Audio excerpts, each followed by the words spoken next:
Hi guys, we will start in 2 minutes.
Good afternoon, students.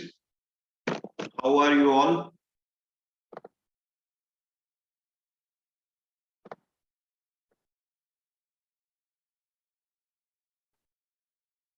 Great. So, in my last module that I took class, I think 2-3 weeks back, if I'm not wrong, of RC, we did types of questions that are asked in the passage. Today, what we are going to do, and in the next class also, we are going to apply more what we have learned so far, right? So today we will be doing eclectic reading, and I have shared the sheet in your group. So kindly confirm if you all have the sheet with you. It is handy if you have the sheet, right? Okay. So if we quickly recall what all we have done so far in the reading comprehension part as such, we discussed what are the components of the passage. If there are 4 components of the passage, then we did one exercise with 4 to 5 passages on how to identify main idea and title.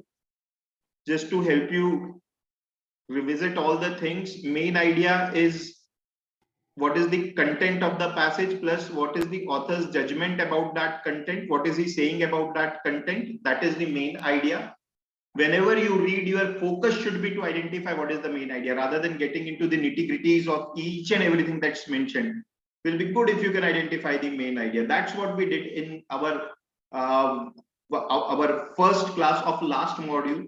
Then in the second class, we discussed various types of questions: specific idea question, generic idea questions, example based question, and solved a few passages on that. Do you remember? This is what we have done?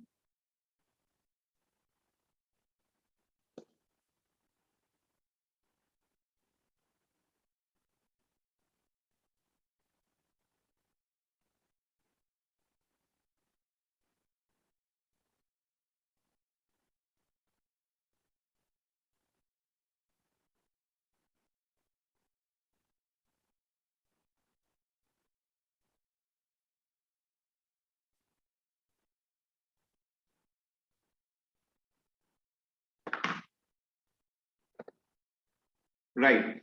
So let us do the eclectic reading today. Now, what does eclectic means?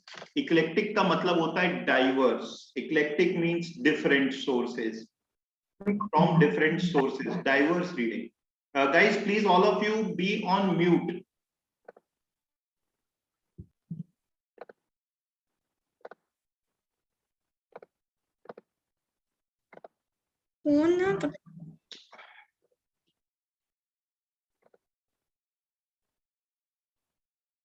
Right. So it is very important for us to read from diverse sources. I once shared, and I know very few of you would have watched that video because my videos are useless for most of the people in Bhilai. Of course, across India, people watch that. So I shared one video regarding the various sources that you can refer for eclectic reading or diverse reading. My top 10 sources that's also published on the Career Launcher website now. So I don't know how many of you have seen that, but I've shared 10 sources which will help you to read from. I mean, we all talk about Hindu and Times of India. See, it is very boring, honestly. All of us know it is very boring. It can help you in general knowledge. Reading editorial will help you in English to a certain extent. But if you read from diverse sources, diverse websites, the kind of material that will help you to understand more about different topics, that is going to help you immensely in critical in logical reasoning and English, both the section. So I shared that video. Can I know if anyone has watched that? So please, yes, otherwise I assume that none of you have anyways watched it. I shared it almost a month back. So Mehek and Rashi, two people have said yes. Right. So those who have watched it, please follow. Those who have not watched it, you can refer that. It must be in your groups. I think I shared it a month back. And see, guys, understand one thing. Whatever things I am sharing in form of my videos, I share a lot of passages वगैरह भी कैसे solve करते हैं. उनको ऐसे ही मत लो, ठीक है? मतलब उसकी वैल्यू है, आपको शायद इसलिए नहीं लग रही होगी क्योंकि आपके ही सर भेज रहे हैं यहाँ से, ठीक है? But actually there is a value to it. Please watch it. people want me to make videos and that is why I'm doing it, and so you are getting it for free anyways. So आप please, मतलब वो जो videos मैं आपसे share करता हूँ उसका तो कोई वो है नहीं, आप बस सब्सक्राइबर हैं तो आप देख लीजिए, नहीं तो सब्सक्राइब कर लीजिए. You can watch the videos. Yesterday I made a video on parajumbles. These things are going to help you in your CLAT preparation. ठीक है? तो मैं एक पूरी सीरीज आपसे शेयर कर दूंगा. आज हम आपकी क्लास में आ जाते हैं इक्लेक्टिक रीडिंग. तो हम अलग अलग फील्ड से जो पैसेजेस हैं उनको पढ़ेंगे. फर्स्ट पैसेज हम हिस्ट्री का है, हम उसको पढ़ेंगे. आपका मन, आप अगर क्वेश्चन पहले देख करके सॉल्व करना चाहते हो तो कर लो. I completely I am completely fine with that approach also. First have a look at the question and then read. But reading proper करना, आलस करके मत करना, छोड़ छोड़ के मत करना, मन लगा के रीडिंग करो. इंटेंट रखो कि क्वेश्चन ये पूछा है, मुझे ढूंढ के सही करना है. That should be the intent and not अरे पढ़ना पड़ रहा है. If you change your mindset, you will see out of 5 questions you will start getting 4 right. Right. So this I'm giving you 5 minutes time to read this passage and then we will discuss it. Okay.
Right, guys, done?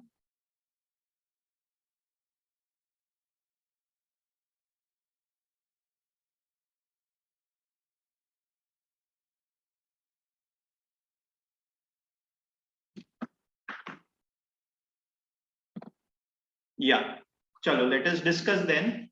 See, there are few things which may make our life difficult in the passage. However, as I told you, your objective should only be to understand what is the main thing that he is trying to convey. Rest all things, if needed, you can go back and check. And also remember one thing, आपको passage 2 बार पढ़ना पड़ता ही है, आप कितनी भी अच्छी memory लिए हो तब भी, कम से कम। क्यों ऐसा कह रहा हूं? पूरा पैसेज तो 2 बार नहीं, बट हम समझे, जब मैं पहली बार पैसेज पढ़ता हूं, अगर मैं क्वेश्चन पहले पढ़ लिया तब तो ठीक है। जब मैं पहली बार पैसेज पढ़ता हूं, अदरवाइज तो मुझे पता नहीं होता क्वेश्चन कहां से पूछा है। क्वेश्चन 2 तरीके के होते हैं, अगर आपको याद है तो। वन इज द क्वेश्चन जो पूरे पैसेज का मेन जिस्ट बेस्ड होते हैं, जैसे मेन आइडिया क्या है, टाइटल ऑफ द पैसेज क्या है, या फिर टोन ऑफ द पैसेज क्या है, उसके लिए हमें पैसेज वापस नहीं पढ़ना पड़ता। बट जो क्वेश्चन स्पेसिफिक नेचर के होते हैं, उसके लिए वापस पढ़ना ही पड़ता है। अगर आप क्वेश्चन पहले देख लेते हैं तो कुछ हद तक के आप इसको अवॉइड कर सकते हैं, लेकिन बहुत से क्वेश्चंस में फिर भी हमें फिर से पढ़ना पड़ता है, क्योंकि हम एक क्विक ग्लांस मारते हैं जनरली। वैसा ही होना भी चाहिए। आप बिल्कुल घबरा के मत पढ़िएगा कि मुझे याद नहीं हो रहा है, याद नहीं हो रहा है, मुझे तो समझ नहीं आ रहा है। प्लीज, क्वेश्चन आएगा तो we will refer back, don't worry at all. All right, always try to understand what is the main idea. So what is the main idea? As I told you, let us look at the content and what is the judgment of author on that content. Author का judgment मतलब author उस content के बारे में क्या बोल रहा है। तो आप लोग पहले मुझे बताओ content क्या है, किसके बारे में पैसेज है, एक एक चीज करना, ठीक है? किसके बारे में पैसेज है पहले ये बताओ। आंसर्स में मत जाओ, अभी हड़बड़ी मत करो। Let us take one thing at a time. Everybody would understand ये किसके बारे में है। I think मुझे कुछ बताने की जरूरत और नहीं पड़ेगी, लेकिन मुझे आंसर सिर्फ 5 लोगों ने दिया। I want more answers. Great. This is about Senate. ये सबको समझ में आ गया। कंटेंट तो सेनेट के बारे में है। दूसरा, सेनेट के बारे में कंटेंट तो है, लेकिन उसके बारे में क्या बताया हुआ है? उसके बारे में क्या बताया हुआ है? पहले बताया है कि पहले कैसे हुआ करता था, सेकेंड सेंचुरी में उनके पास क्या क्या पावर्स थे, फोर्थ सेंचुरी में उनके पास क्या क्या पावर आए, मतलब ड्यूरिंग दी हेडे यानी शुरुआती दिनों की बात, फिर सेकेंड सेंचुरी में क्या हुआ, फिर फोर्थ सेंचुरी में क्या हुआ, उनके पावर्स के बारे में बात कर रहा है। तो हम बोल सकते हैं how the power of senate has evolved, ठीक है? या हिस्ट्री ऑफ सेनेट थोड़ा ब्रॉड है, ठीक है, मैं वो भी चलेगा। बेसिकली सेनेट के पावर्स की हिस्ट्री बता रहा है, ठीक है? पहले वो क्या क्या कर सकते थे, बाद में क्या क्या कर सकते थे, फिर क्या हुआ, all those kind of things. इतना ही हमें समझना है। हमें बहुत सी लाइन समझ में नहीं आई होगी, उससे घबराना नहीं है। स्कूल का एग्जाम नहीं है, साइंस का पेपर नहीं है जहां पर पूछ लेगा एक्सप्लेन दिस। यहाँ कुछ एक्सप्लेन नहीं होता, ऑप्शन दिया होता है, बड़ा आसान काम है। पहला, द फ्रेज सेनेटस कंसल्टम, अब स्पेसिफिक आइडिया क्वेश्चन है, इसके लिए हमें कुछ नहीं करना चाहिए, जाके देखना चाहिए ये कहां पर लिखा है। सेनेटस कंसल्टम कहां पर लिखा है, उससे मार्क कर देंगे हम।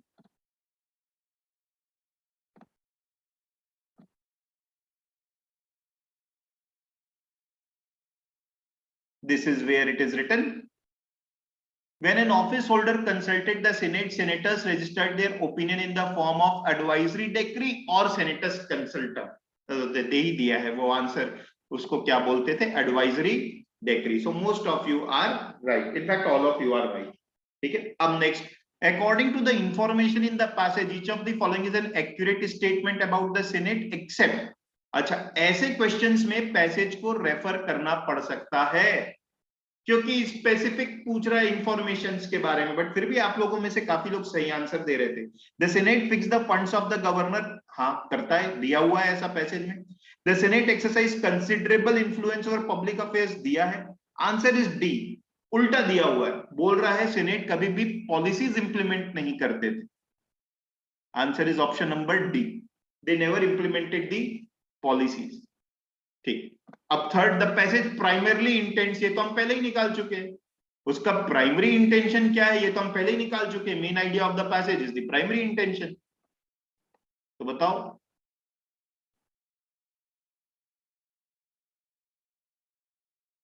नहीं, देखो फिर तुम लोग कंफ्यूज हो रहे हो।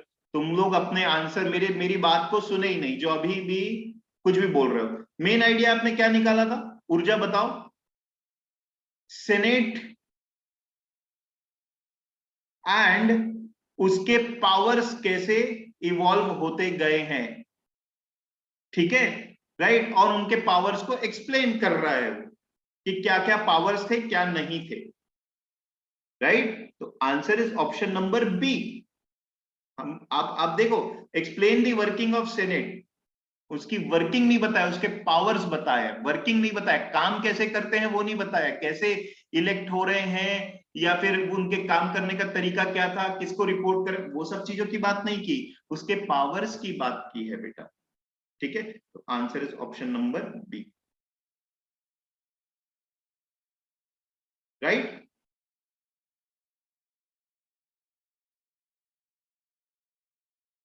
एलुसिडेट का मतलब एक्सप्लेन होता है, इलैबोरेट, ठीक। जिनका गलत हुआ था वो बताए।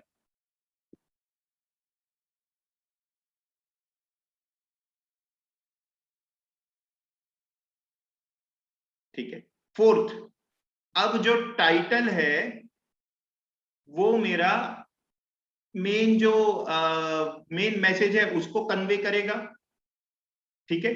उसके अलावा और क्या कर सकता है, अच्छा, हम एक चीज भूल रहे हैं, ये रोमन सेनेट के बारे में भी है, ये सिर्फ सेनेट नहीं, रोमन सेनेट के बारे में भी है, ठीक है, राइट। अच्छा, तो हमें जो क्लोज ऑप्शन लगते हैं वो लगता है बी और सी। अच्छा, अब चलो देखते हैं बी और सी में क्या बेटर लग रहा है। ओके, अब ये दोनों ही हो सकते हैं।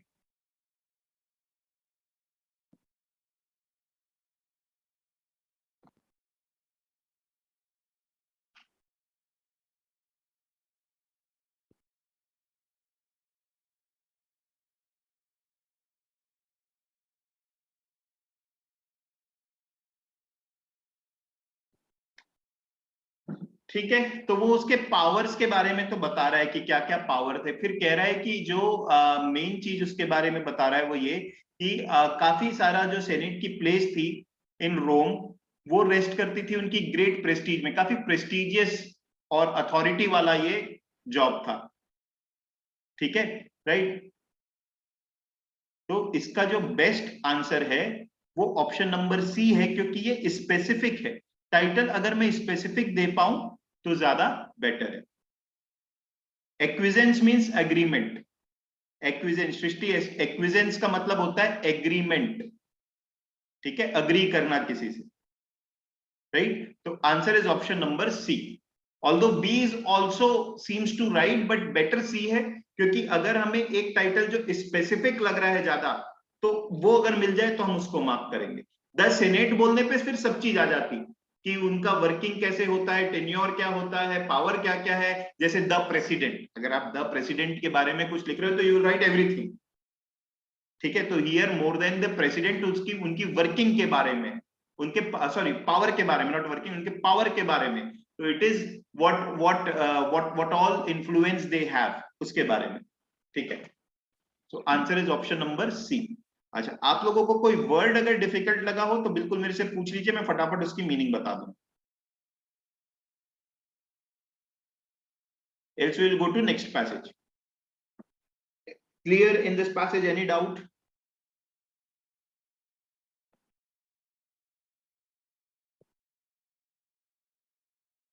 चलो,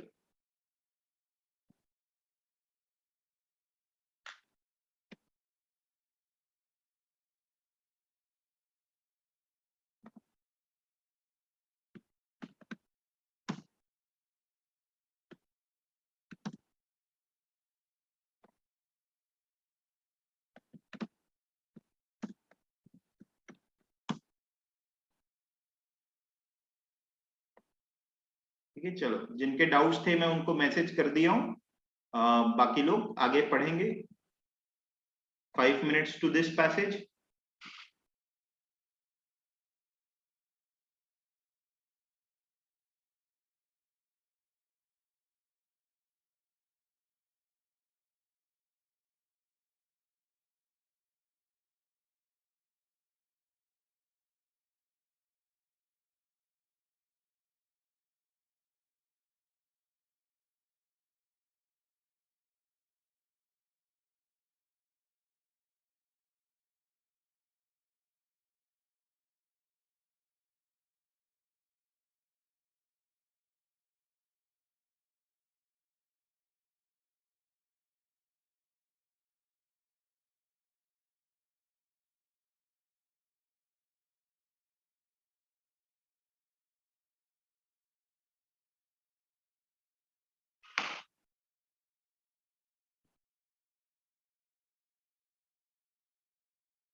ओके डन।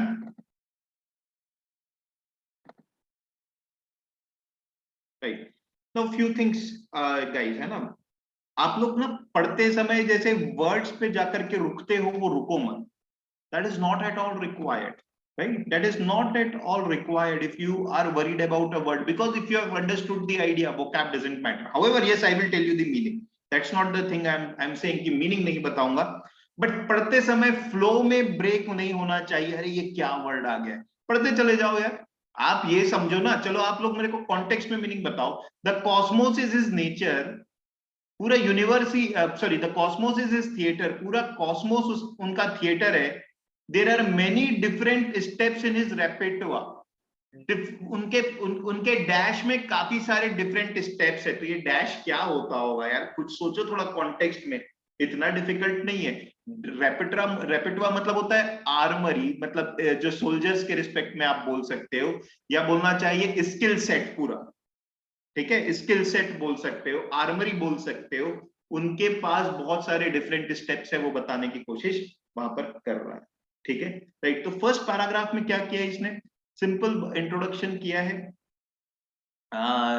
शिवा के काफी सारे नामों में नटराज है, और जिसका मतलब लॉर्ड ऑफ डांसर्स या किंग ऑफ एक्टर्स भी बोलते हैं, और फिर शिवा के बारे में ही उसको एक्सप्लेन कर रहा है। फिर आपसे पूछ, एक तरीके से ये बोल रहा है, how many various dances of Shiva known to his worshippers, I can not say, मतलब बोल रहे हैं शिवा के इतने सारे डांस के फॉर्मेट है कि मैं नहीं बता सकता कितने सारे, ठीक है।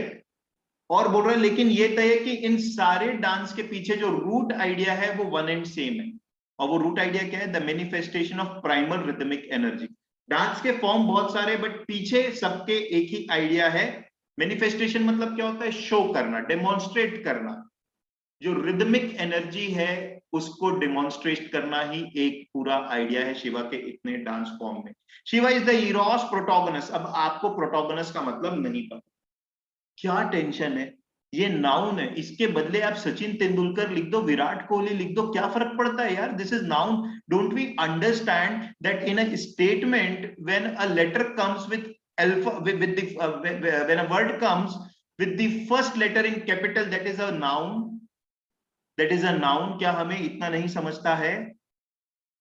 एकदम छोटी सी चीज बता रहा हूं मैं, मतलब आपको चमक गया होगा अभी, बट जब आप पढ़ते हो तो इन चीजों का ध्यान नहीं रखते हो। तो मैं बोल रहा हूँ यार, ये तो कुछ नाउन होगा, या तो जगह का नाम है, या इंसान का नाम है, या भगवान का नाम है, वॉट एवर, उसको छोड़ो। But it doesn't matter, I don't know the meaning perfectly, मुझे मुझे आपके नाम की मीनिंग से क्या लेना देना, अनटिल अनलेस आई नो ये नाम है, खत्म बात। is this good enough? Are you able to understand? Shiva is the eros protagonist of Lucian। बोल रहा है शिवा कहीं के तो किसी से कंपेयर कर रहा है, बस। अब वो किससे कर रहा है आपको नहीं पता, कोई बात नहीं, मैं बता देता हूं वैसे कौन है। एरोस प्रोटोगोनस, एरोस मतलब है god, Eros is the god in the Greek, उसमें जो पावरफुल होते हैं उनको बोला जाता है। Protogonos is the god, is the deity, जो जो एक पर्टिकुलर ग्रीक माइथोलॉजी में एक भगवान है प्रोटोगोनस, जिन्होंने जिन्होंने सृष्टि का निर्माण किया एक तरीके से, या जिनके वजह से सृष्टि आगे बढ़ती, प्रोक्रिएशन बोलना चाहिए। He is considered to be the god of procreation, ठीक है। तो बोल रहा है Shiva is similar to him, Shiva उनके जैसे है, राइट। तो वो एक दूसरे ग्रीक कल्चर के भगवान से, माइथोलॉजी से यहां पर कंपेयर कर रहा है। फिर वो कंपैरिजन के बारे में यहाँ पर जो भी चीज है वो लिखा है, इस आइडिया को आगे किया है। आगे जाकर के उसने क्या बोला है कि मैं शिवा के 3 डांस, बहुत सारे डांस फॉर्म है, बट मैं 3 के बारे में बात करूंगा। ये फर्स्ट वाला डांस है, ये सेकंड वाला डांस है, और ये थर्ड वाला डांस है, ठीक। इन 3 डांस के बारे में फोकस करूंगा। अच्छा, तो क्या लगता है ये जो ऑथर होगा, ये कहीं पर स्पीच दे रहा होगा, और इस या किसी पर्टिकुलर ऑडियंस को वो बोलना चाहिए कि एड्रेस कर रहा होगा, और फिर इस तरीके से इंट्रोड्यूस करते हुए बातों को आगे लेके गया होगा, ठीक है। अच्छा, अगर हम क्वेश्चन पहले देख लेते तो हमें समझ में आता, तीनों क्वेश्चन के आंसर पहले 3 पैसेज में ही है। ये सब हमें पढ़ने की भी जरूरत नहीं है, पढ़ लिया तो अच्छी बात है, नॉलेज ही बढ़ा है। बट अगर क्वेश्चन पहले देख लेते तो ये पता चल जाता कि यार इसमें तो कुछ है नहीं। पहला वाला पूछ रहा है, the author says that Shiva is Eros Protogonos of Lucian, this suggest that, इससे क्या मीनिंग निकल रहा है? वेरी सिंपल, शिवा को ये वाला नाम दिए हैं क्या? नहीं, फर्स्ट वाला नहीं। Shivas dance had erotic overtones, erotic की बात ही वहां पे नहीं किया है। Shivas dance was manifestation of primal rhythmic energy, जरूर वहां पर बात की है, बट इस रेफरेंस में नहीं। अब आप बताओ, Shiva is the Eros Protogonos of Lucian, क्यों बोला है वो? क्योंकि वो कंपेयर कर रहा है कि जो रोल प्रोटोगोनस ने ग्रीक में किया था वही रोल शिवा यहां पर प्ले कर रहे हैं। This is not the answer guys, ये सिर्फ पहले लिखी हुई लाइन है, आप फंस रहे हो, ट्रैप है, ये आंसर नहीं है। ये इसके पहले लिखी हुई लाइन जरूर है, बट इसका इससे कोई लेना देना नहीं है। शिवा को इरोस प्रोटोगोनस इस वजह से नहीं बोला है, वो सिंपल ये बोल रहा है कि दोनों का एक ही तरीके का काम था। ठीक है, राइट। आंसर डी, ज्यादातर ने डी ही दिया था। What does the author mean when he says he himself is the actor and the audience? शुरू में ही बोला है, पूरा कॉस्मोस उनका थिएटर है, वो खुद ही ये भी है और ये भी है। बहुत सिंपल है यार ये।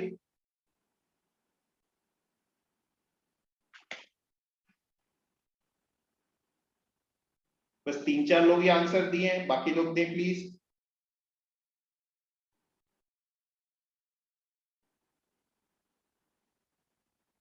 या तो मुझे सबके सही आंसर दिख रहे हैं। Answer is option number C. ठीक है, option number C is the answer. He dances as well as watches the dance of the Cosmos.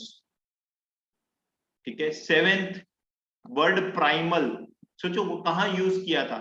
सब प्राइमल रिदमिक एनर्जी दिखाने के लिए है। प्राइमल रिदमिक एनर्जी, प्राइमल का मीनिंग होता है original, something that is authentic. Primitive नहीं होता बेटा, प्रिमिटिव मतलब तो अंडर डेवलप्ड होता है, एकदम जो स्टार्टिंग स्टेज में। तो शिवा के सारे डांस जो है वो ओरिजिनल एनर्जी दिखाने के लिए, ओरिजिनल एनर्जी मतलब यूनिवर्स की एनर्जी कहां से आ रही है वो दिखाने के लिए। Answer is D. ठीक है,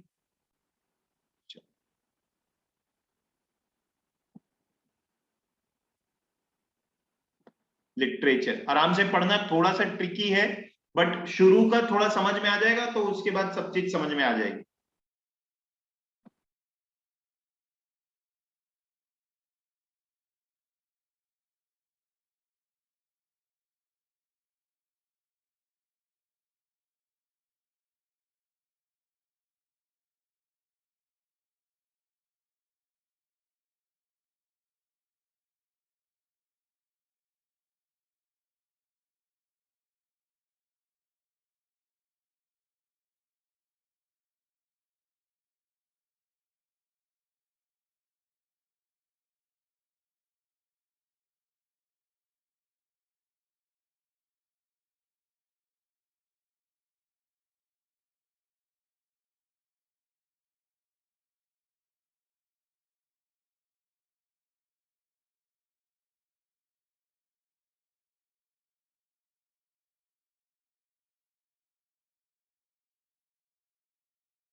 Okay guys, done?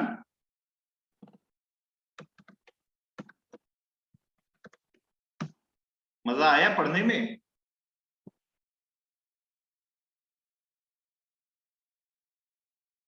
मैं आपको ये पैसेज पूरा समझाता हूँ, ठीक है, क्योंकि थोड़ा सा ट्रिकी है, थोड़ा सा डिफिकल्ट है, तो I will explain you, then of course we will solve the questions also.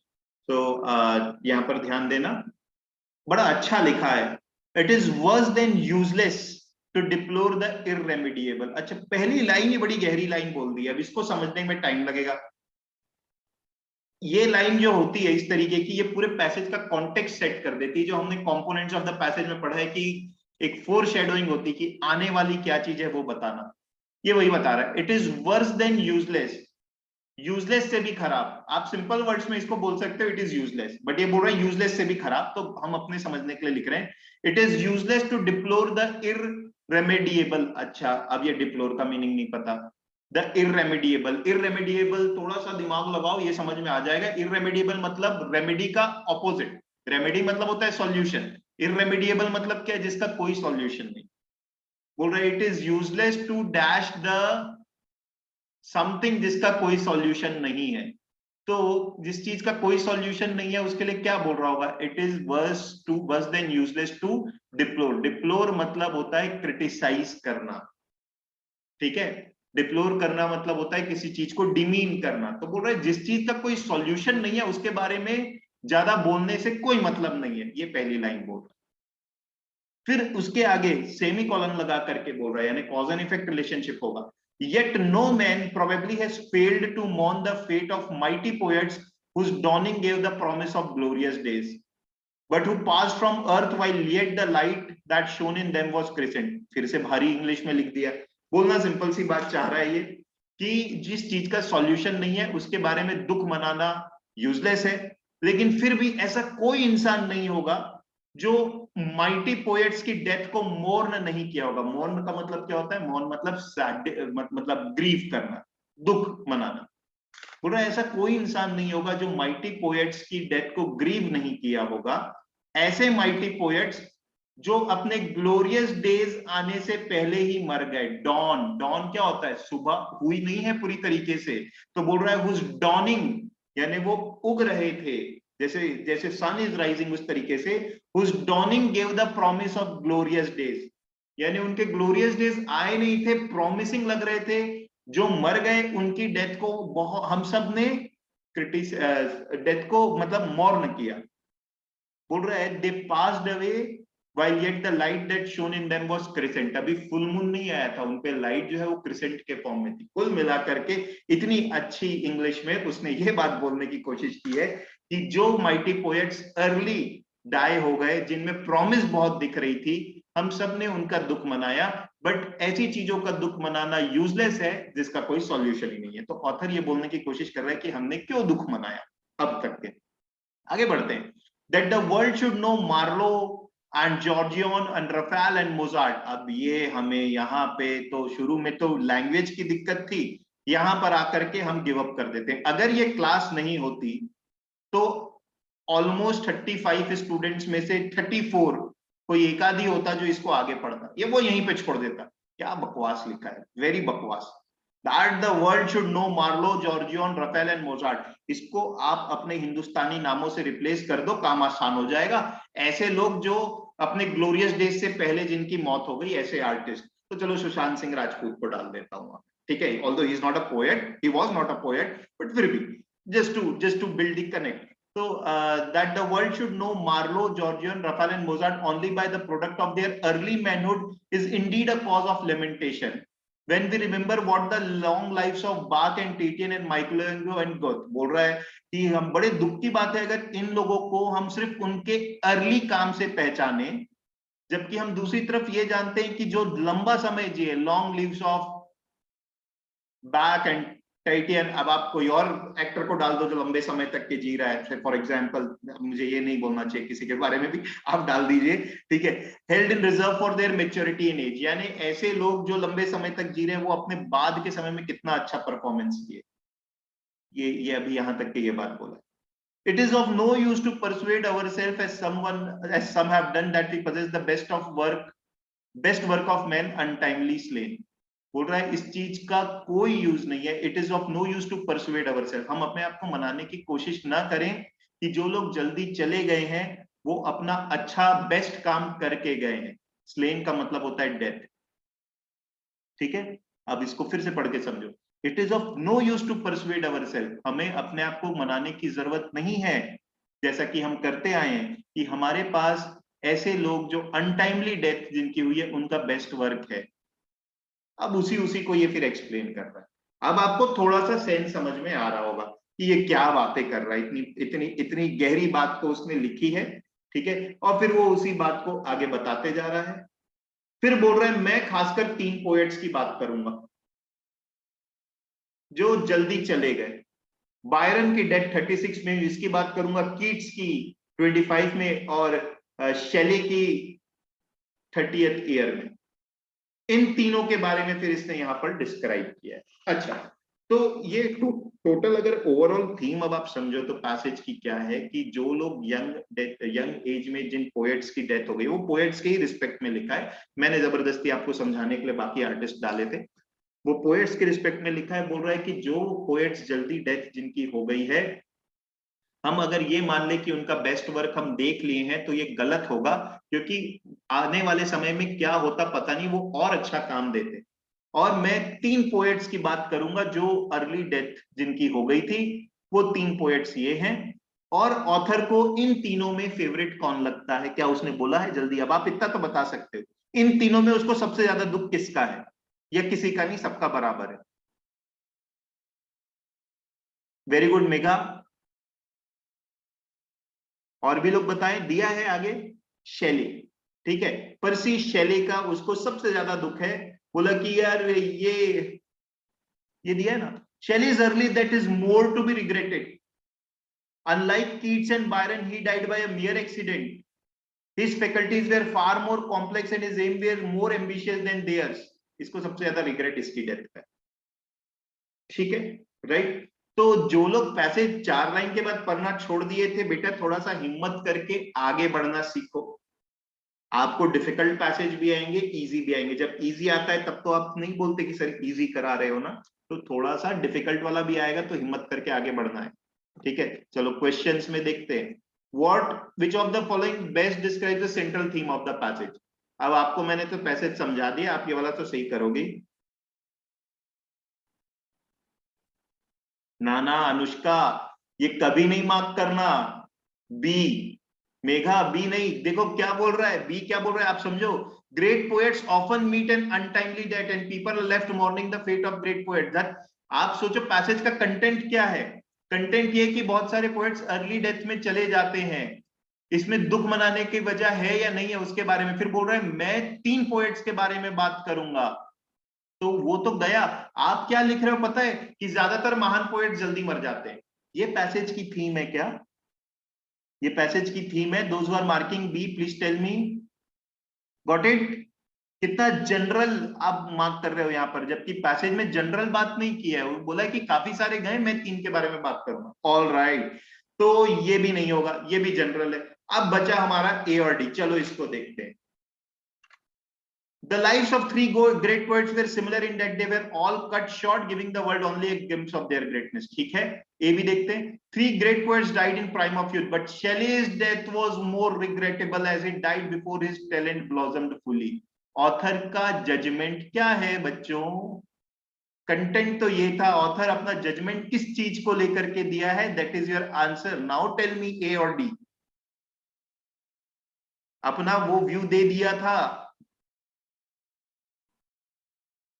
Answer is option number A, ठीक है, राइट। तो देखो ये वाली बात भी सही है, लेकिन इस पे जो ये लास्ट का जो पार्ट डिवोट किया ना कि मेरे को शैली का की डेथ का सबसे ज्यादा रिग्रेट है। क्यों रिग्रेट है? क्योंकि वो ज्यादा कॉम्प्लेक्स था उसका थॉट प्रोसेस, वो एम्बिशियस ज्यादा था बाकी लोगों से, और जो बेटर चीज थी वो उसकी आनी बची हुई थी as compare to other two. So वो बोल रहे 3 लोग की डेथ हुई, बट रिग्रेट उसको सबसे ज्यादा इसका है, ठीक है। डी भी सही है बट इनकम्प्लीट है, ए ज्यादा कंप्लीट है मेन आइडिया के रिस्पेक्ट में।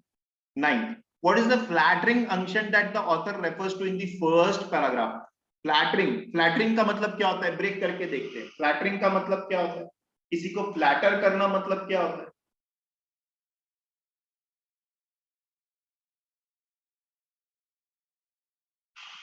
मेगा अप्रिशिएट करना तो होता है, बट चापलूसी वाला अप्रिशिएट। हाँ, तनिष्क ने सही बताया, चापलूसी, मक्खन लगाना, ठीक है। तो अप्रिशिएट करना बट कुछ काम हो जाए उसलिए फ्लैटरिंग। अंक्शन मतलब क्या होता है? एनीवन? अंक्शन, वो वही कह रहा है एक्चुअली।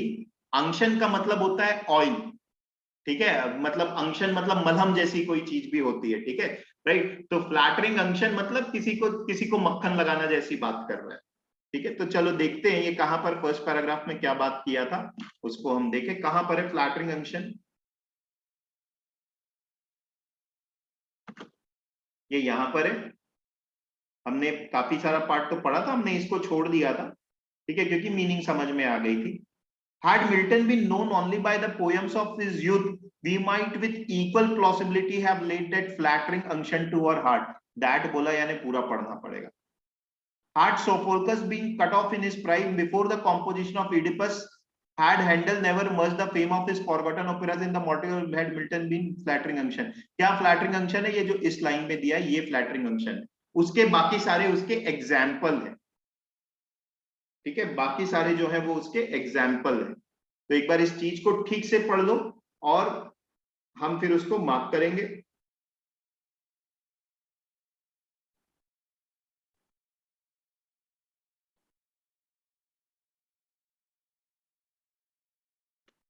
ठीक है, चलो एक बार फिर से देख लेते हैं। It is of no use to persuade ourselves as some has done that we possess the best work of man untimely slain.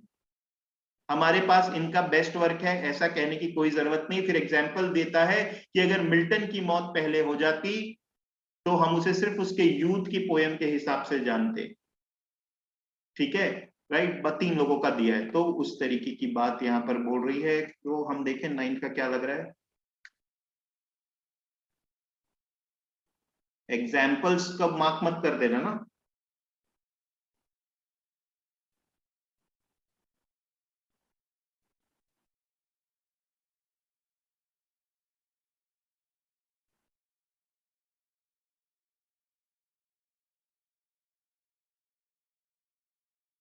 हम अपने दिल पे एक फ्लैटरिंग अंक्शन लगा रहे हैं, फ्लैटरिंग मलहम लगा रहे हैं, अपने आप को शांत करने के लिए हम कुछ कर रहे हैं। क्या होगा answer? Only one option fits in the consolation. Consolation का मतलब क्या होता है? तेरे को फर्स्ट थर्ड में नहीं मिला बेटा, ये ले सिंपैथी वाला प्राइस ले ले, ठीक है, तो इट्स अ कंसोलेशन प्राइस, ठीक है। तो वो वही कह रहा है फ्लैटरिंग अंक्शन मतलब हम अपने आप को वहां पर अपने बारे में बोला था ना, हम अपने हार्ट में वो फ्लैटरिंग अंक्शन कर रहे हैं, ठीक। हम ये सोच के खुश हो रहे हैं कि हमने उनका बेस्ट काम तो देख ही लिया है। आंसर है option number B. The consolation that great writers and poets produce their best pieces before an early demise। इसी लाइन का तो एग्जाम्पल था सर, इसी चीज का तो एग्जाम्पल था कि हम अपने आप को परसुएड करते हैं कि हमने उनका बेस्ट काम देख लिया, जैसे कि इनका इनका इनका। तो ये आंसर सही बी है, ठीक है। डी तो बिल्कुल नहीं होगा। The believe that artist like Mozart and Raphael are known by, ये तो किसी और चीज का एग्जाम्पल था, ये लोग तो बहुत जिए हैं, ठीक है। आंसर कम लोगों का आ रहा है, पैसेज डिफिकल्ट लग रहा है क्या? पैसेज और समझाऊं डिटेल में कि काफी है?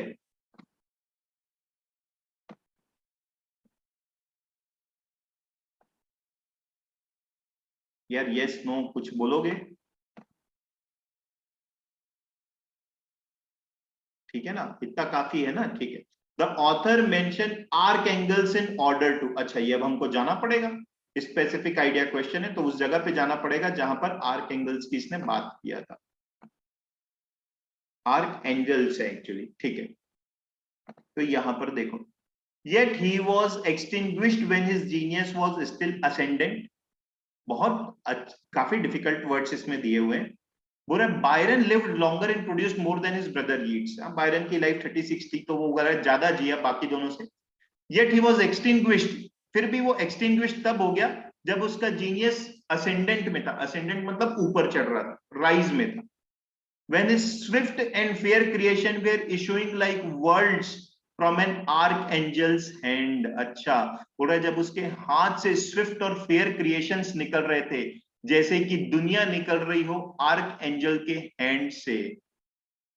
या मैं बोलता हूं वो इतना अच्छा कर रहा है जैसा कि, तो परफेक्शन वाली चीज मैं बताने की कुछ कोशिश कर रहा हूं या पॉजिटिव वे में उसको लिख रहा हूं।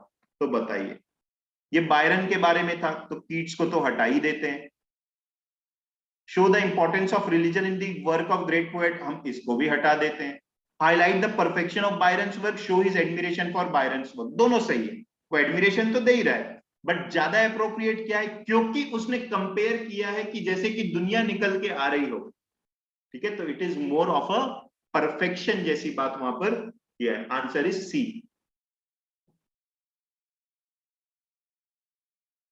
ठीक है, चलो 11, the author is least likely to agree with which of the following option.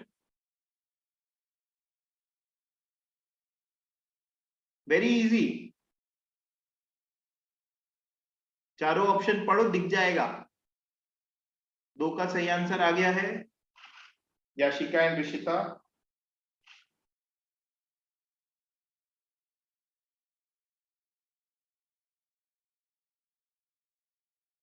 बेटा ऊर्जा क्वेश्चन ठीक से देखो, लीस्ट लाइकली है। Shelley had not matured as the poet, बेटा मैच्योरिटी की बात यहां पर एज से नहीं है। ठीक है, answer is D, compare to Shelley kids poetry was more mature. गलत, ये तो कह रहे हैं शैली की सबसे ज्यादा मैच्योर है। ठीक है, लीस्ट लाइकली मतलब हमें फॉल्स देखना है। समाद्रिता मैं आंसर बता चुका हूं, आंसर डी है। Compare to Shelley kids poetry was more mature, complete and perfect. पूरा पैसेज का राम कहानी निकल गया है कि वो सब सोचता है तीनों में शैली अच्छा है, और आप बोल रहे हो कि वो बोलता है नहीं नहीं अच्छा है। हाँ, tell me why your answer is B.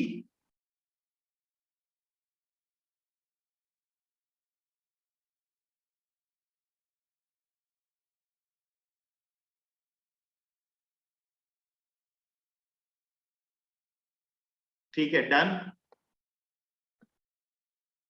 बोल नहीं सकते ना might not have bettered, but ये तो तय है कि शैली बेटर है, वो बोल रहा है। ठीक है,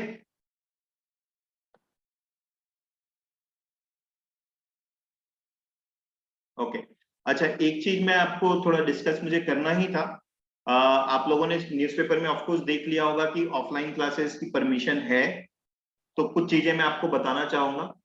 क्लासेस जिनको ऑनलाइन अटेंड करना है वो करते रहेंगे, कोई प्रॉब्लम नहीं होगा। किसी के तरह हम किसी को कंपेल नहीं करेंगे कि come to the offline classes, online नहीं होगी। तो जो लोग राजनांदगांव, धमतरी या अपने घर में बैठे हैं outside Bhilai, they don't have to worry. Classes will go on as usual for you. Those who are in Bhilai and don't want to come to offline classes, you don't have to worry. Still, आपको भी online चलता रहेगा। और जिनको offline आना है, मैं साफ बता दे रहा हूँ, right now we will be starting off only for Saturday. अगले सैटरडे से प्रोबेबली हम क्लासेस चालू करेंगे। जिनको ऑफलाइन आना है वो ऑफलाइन आ जाना, जिनको ऑनलाइन पढ़ना है ऑनलाइन, किसी में कोई कंपल्शन नहीं है। एक दो वीक सब ठीक रहेगा तो we will extend it to Sunday also. ठीक, I hope it is clear. मैं ग्रुप में मैसेज डाल दूंगा। मैं क्लास में, मैं ग्रुप में डालने से पहले सोचा क्लास में मैं सबको बता दूं, तो जिनको आना है वो आ सकते हैं, जिनको नहीं आना है वो नहीं आए। पर्सनली, बट ये मेरी पर्सनल ओपिनियन है, पर्सनल ओपिनियन मेरी ये है कि थोड़े दिन वेट एंड वॉच करना चाहिए, बिकॉज जैसा न्यूज़पेपर वगैरह में आ रहा है बस्तर में फिर से केसेस बढ़ते जा रहे हैं। But then people will say कि सर आप लोग नहीं कर रहे हो, तो आप आ जाओ, सैटरडे से हम चालू करेंगे। और अगर चीजें ठीक रही तो we will also do it on Sunday. Those who do not want to come for the offline classes next 2 months, don't worry at all, when till the time things improve, online तो चलता ही रहेगा। Am I clear?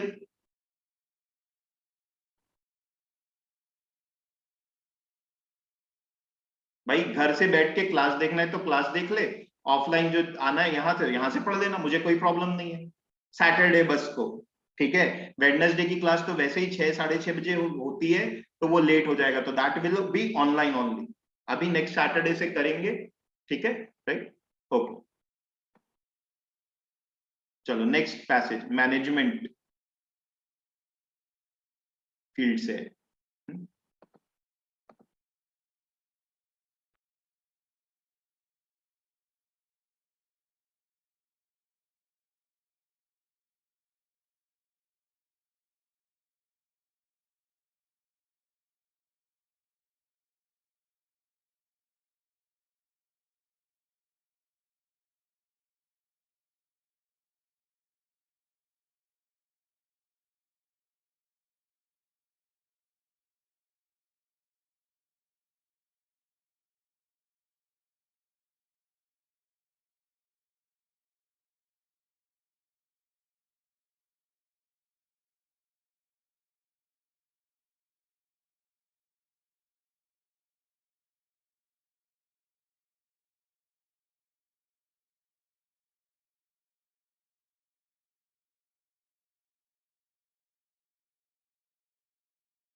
हो गया?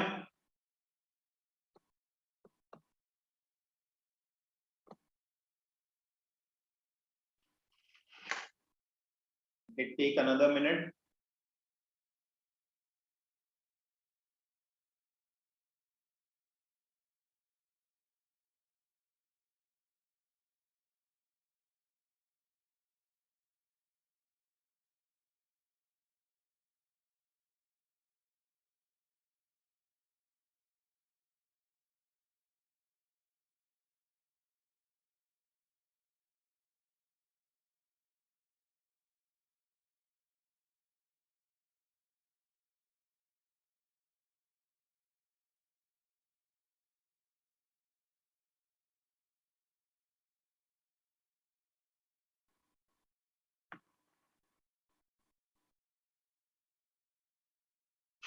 Okay, done.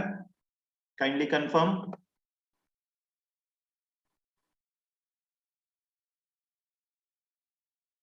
Done. Okay. As compared to the previous one, this is easy. ठीक है, previous वाला तो थोड़ा सा ज्यादा डिफिकल्ट था, नाम ज्यादा डिफिकल्ट थे, बट थोड़ा सा मैं फिर भी एक्सप्लेन इसको कर देता हूँ. The entire passage is about this concept of job enrichment. So the passage, the content is job enrichment, and what has author told about it? What is author's judgment about it? Author is told that what this concept is about. ठीक है, तो it is description of this concept of job enrichment and why it is necessary, that kind of passage. All right, so let us very quickly see what it is trying to say. The job enrichment concept is based on the premise that people are not motivated by what is externally done to them by management with rewards, privileges or punishment, nor by the environment or context in which they perform their work. People develop lasting motivation only through their experience with the content of their job. तो ये बोल रहे हैं job enrichment का मतलब ये है कि लोगों को रिवॉर्ड, प्रिविलेज, पनिशमेंट, इनसे ज्यादा मोटिवेशन नहीं होता. मोटिवेशन जो मेन होता है वो होता है कि काम किस तरीके का है. फिर उसी चीज को यहां पर एक्सप्लेन किया है कि पे, फ्रिंज बेनिफिट्स, वर्क एनवायरनमेंट, ये सब नेसेसरी है. इनमें अगर डिससैटिस्फैक्शन होगा तो काम अच्छा नहीं होगा, लेकिन इनसे भी ज्यादा मोटिवेशन पे जो जरूरी है वो है काम. तो इसी आइडिया को, जो सेकंड पैराग्राफ का आइडिया था, उसी आइडिया को और इलैबोरेट किया थर्ड में. बोल रहा है ये भी जरूरी है, बट ज्यादा इंपॉर्टेंट, पैसे भी जरूरी है, बेनिफिट्स भी जरूरी है, वर्क एनवायरनमेंट जरूरी है, बट जो ज्यादा इंपॉर्टेंट है वो है कंटेंट ऑफ द वर्क. फिर आज के समय में मैनेजर्स क्या कर रहे हैं वो दिया है. बोल रहा है कि आज के समय में ये बहुत हो रहे हैं, एट्रिशन ज्यादा है, एब्सेंट रहते हैं लोग, स्लो काम करते हैं, ग्रीवेंसेज हैं. ऐसी चीजों को कम करने के लिए जॉब एनरिचमेंट काफी अच्छा एक सॉल्यूशन हो सकता है. और फिर बता रहे हैं जॉब एनरिचमेंट को कैसे हमें कैसे मतलब करना चाहिए, राइट? उसके बारे में फिर यहाँ पर बात की है. लास्ट पैराग्राफ तो बहुत ईजी है. ठीक है, ये वाले पैराग्राफ में जो बात कर रहा है कि अगर ज्यादातर लोग गलती क्या करते हैं वो यहाँ पर ये बात की है ना. In attempt to enrich an employee's job, management often merely succeed in reducing the man's personal contribution rather than giving him an opportunity for growth in his existing job. तो बोल रहा है जॉब एनरिचमेंट के नाम पर कई बार क्या गड़बड़ करते हैं मैनेजमेंट के लोग, वो एम्प्लॉइज को ग्रोथ अपॉर्चुनिटी नहीं देते, वो सिंपली उसके काम को थोड़ा सा कम कर देते हैं. जैसे कि एग्जाम्पल दे रहा है, कुछ देर के लिए डिश वॉश करवाते हैं, फिर उसने अच्छी डिश वॉश की तो बोलेंगे चल अब एक सिल्वर वेयर के डिश वॉश कर ले. ठीक है, तो मतलब काम तो बेसिकली वॉशिंग का ही है. तो they are just changing the contribution that person is making. So he was washing dishes for a while, फिर उसके बाद बोला चलो सिल्वर वेयर वॉश कर लो. ठीक है, राइट. तो बोल रहा है कि इसको इस तरीके से भी बोला है कि किसी भी चीज को जीरो से मल्टीप्लाई करो तो जीरो ही रहेगा. तो काम में चेंज करो, बेसिक काम में चेंज करोगे या एनरिच करोगे तो ज्यादा अच्छा है. उसको फिर यहाँ पे बताया. ठीक, तो ये पैसेज तो मेरे ख्याल से सिंपल है. इसमें कई लोगों के 5 भी सही होंगे आई थिंक. फर्स्ट वाला बताओ. The code the arithmetic is substituting one for implies which of the following. Very easy.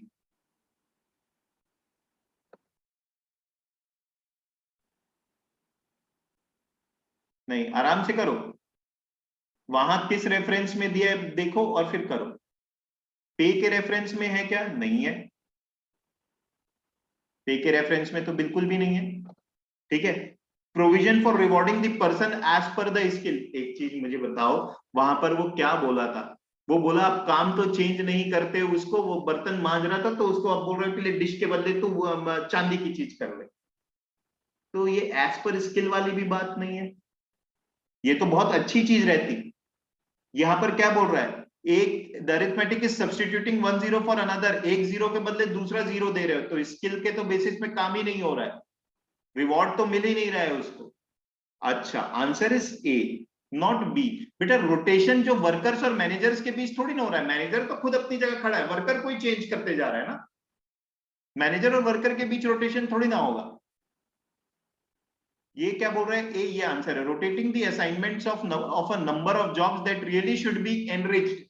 बोल रहा है बस जॉब्स का असाइनमेंट चेंज कर रहा है, पहले मैं राहुल को दे रहा था, अब तनिष्क को दे रहा हूं, लेकिन जॉब में एनरिचमेंट नहीं लेकर के आ रहा हूं, दैट इज द प्रॉब्लम। बस इंडिविजुअल का जो कंट्रीब्यूशन होता था उसको बस चेंज कर देता हूं, इंडिविजुअल को ग्रोथ की अपॉर्चुनिटी नहीं दे रहा हूं। तो जो रोटेशन बस होते जा रहा है काम का, सब्सटीट्यूट कर रहा हूं एक जीरो को दूसरे से, ठीक है, right. The workers can be best motivate, ये सब सही करना बेटा, इसको कोई गलत नहीं करना। राहुल क्या पढ़ा था पैसेज में, गिविंग इकोनॉमिक इंसेंटिव्स, अरे यार पूरे पैसेज की कहानी है कि काम अच्छा होना चाहिए,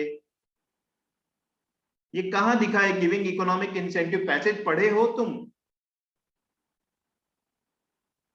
ये तो बोला है कि इन चीजों की जरूरत है, लेकिन सबसे बड़ा मोटिवेटर क्या है, बेस्ट वर्क, वर्क एनवायरनमेंट अच्छा होना चाहिए, नॉट हैप्पी, ये तो डायरेक्ट था। कहां पर दिया इकोनॉमिक इंसेंटिव, देखो जरा, क्योंकि आप फर्स्ट वाला गलत किए तो चलो, कुछ लोग गलत किए वो ठीक है, वो फिर भी थोड़ा ट्रिकी था, ये तो पूरे पैसेज की ही कहानी है, ठीक है, ओके। तो सिंपल क्वेश्चंस गलत नहीं होने चाहिए। ग्रीन लाइट और रेड लाइट के बारे में यहाँ पे बात किया भैया, ये कोई गलत नहीं करना। ग्रीन लाइट के बारे में उसने क्या बोला है, when the green light condition is announced the group begins tossing up ideas for getting motivators into each job as fast as possible। Toss up करते हैं, आइडियाज देते हैं।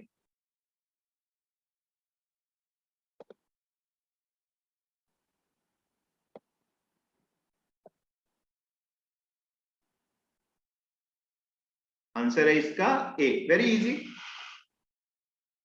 ठीक है। Toss up, tossing out new ideas की बात कर रहा है, मतलब फ्री थिंकिंग की बात कर रहा है, आइडिया एक्सचेंज करने की बात कर रहा है। रेड रेड लाइट का क्या होगा, रेड लाइट क्या दिया है, everyone is warned that no red light or negative comments are permitted।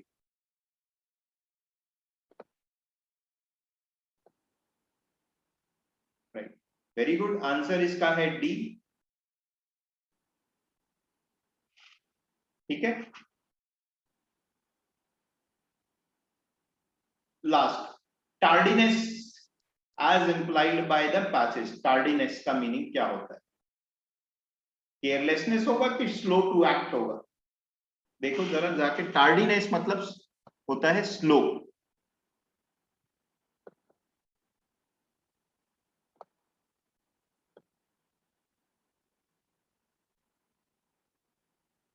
ठीक है, आंसर है उसका ए। इन सब वर्ड्स की मीनिंग पता होती है तो बहुत अच्छा होता है, नहीं पता है तो थोड़ा प्रॉब्लम होता है फिर। चलो, ये वाला भी करें एक लास्ट, छोटा सा है।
Right guys, done.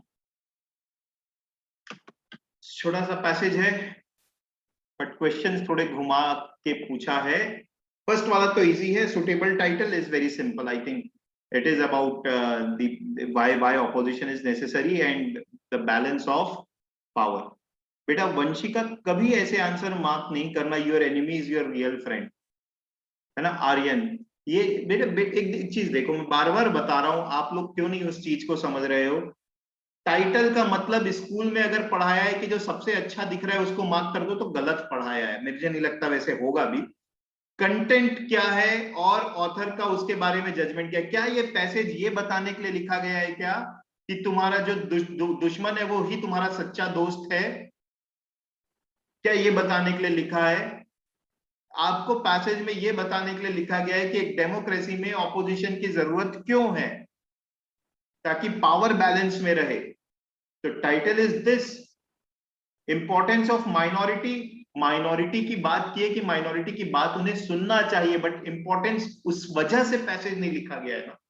आप लोग बार बार ये गलती करते हैं। अब इस तरीके के आंसर तो अब तो आप लोग को नहीं देने चाहिए, मतलब सी तो सबसे यूजलेस ऑप्शन था। मतलब हम लोग अभी भी पंचतंत्र मोड से बाहर नहीं निकल पाए हैं ना, कि एक कहानी पढ़ते हैं और उसमें जो सबसे अच्छी लाइन लगती है उसको मार्क करते हैं। Please avoid doing that. 18th, according to an author, an ideal government,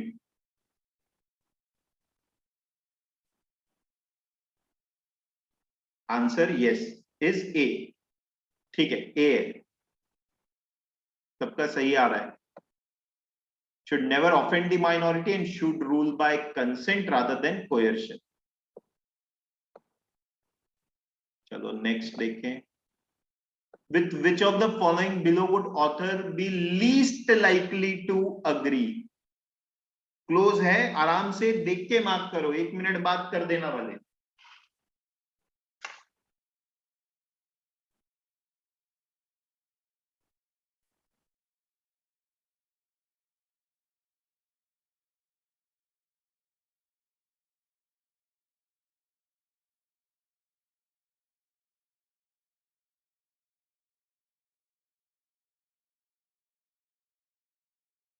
चलो, तो आप लोगों के में से ज्यादातर के आंसर, अच्छा आई होप ये पढ़ लिया, लीस्ट लाइकली टू अग्री। और लीस्ट लाइकली टू अग्री का मतलब होता है इनमें से किस बात से ऑथर जो है वो सबसे कम सहमत होगा।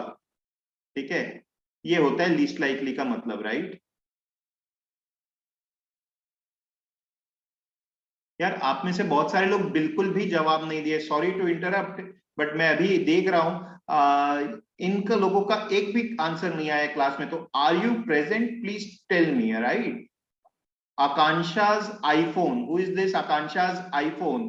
आई थिंक बेटर होगा कि हम अपना सरनेम वहां पे लिख दें, नहीं तो सब यहाँ पर वन प्लस और बाकी चीजें भी लिखने लग जाएंगे, ठीक है, जिसका जो मोबाइल है। आकांक्षा अब्रोल, आपका कोई जवाब नहीं आया अभी तक के। Arina Goyal, are you there in the class? Kindly confirm. Devansh Jain, are you there in the class? या इफ यू आर हियर तो आपको समझ में आया है कि नहीं ये भी बताएं, आपका किसी में यस नो नहीं आया है। Dushyant Verma, are you there in the class? Kaustabhi, Prince Sharma, are you there in the class?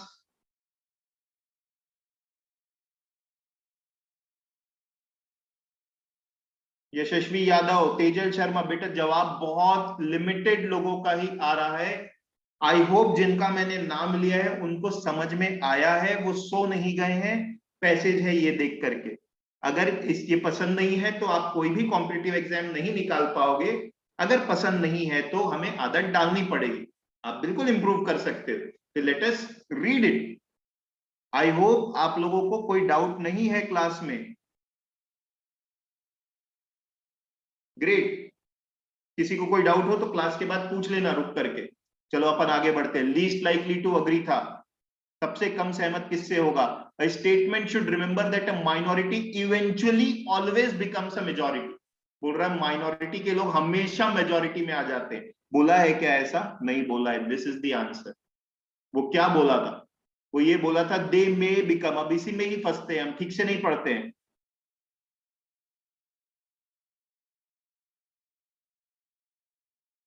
Minority में बिकम द मेजॉरिटी, में बिकम बन सकती है, और आप मार्क कर रहे हो बनते हैं।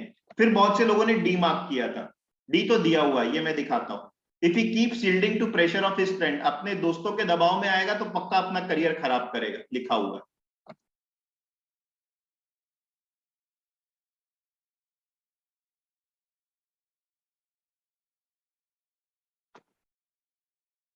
ठीक है, 19th का A. 20 according to the author, तीनों चीज दी हुई है यार।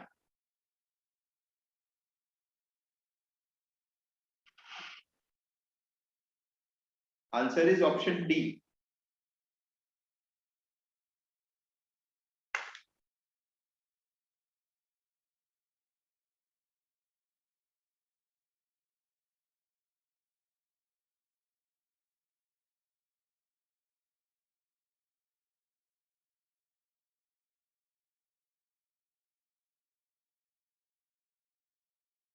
ठीक है, last question, where is to given in the passage, अभी देखते हैं। जिसका डाउट था ना, अभी मैं क्लियर कर दूंगा, ठीक है।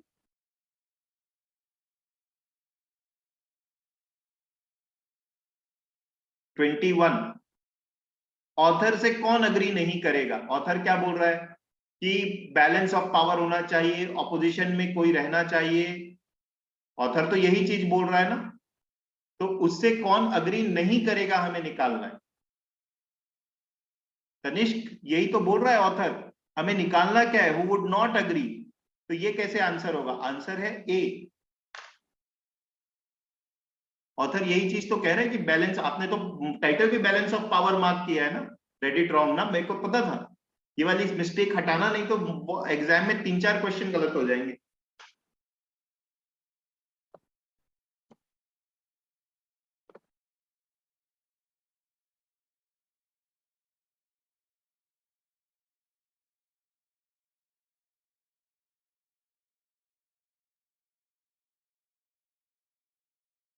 ठीक है, चलो अब जिसका डाउट था ना, डाउट्स वाले पूरे रुक जाए। सेकंड वाला कहां दिया? When the balance is uneven the party in power might become autocratic. Okay,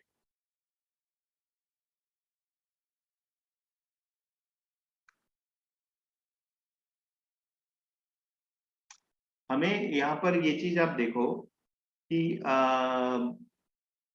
जिसका डाउट है वो रुके, बाकी लोग जा सकते हैं, ठीक है।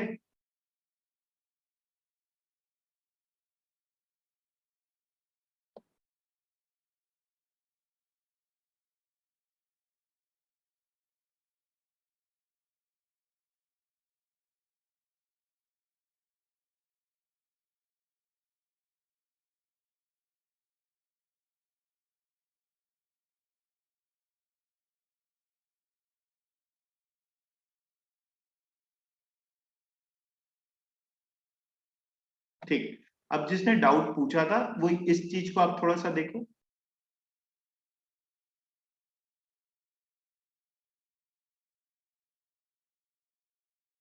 ठीक है, आर्बिट्ररी हो जाएगा पावर,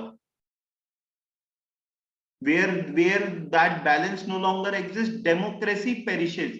डेमोक्रेसी पेरिश हो गई, डेमोक्रेसी पेरिश हो गई का मतलब क्या हुआ? ऑटोक्रेटिक हो गया, ठीक है। इसका मेगा तुम्हारा डाउट था क्या वो? ठीक है।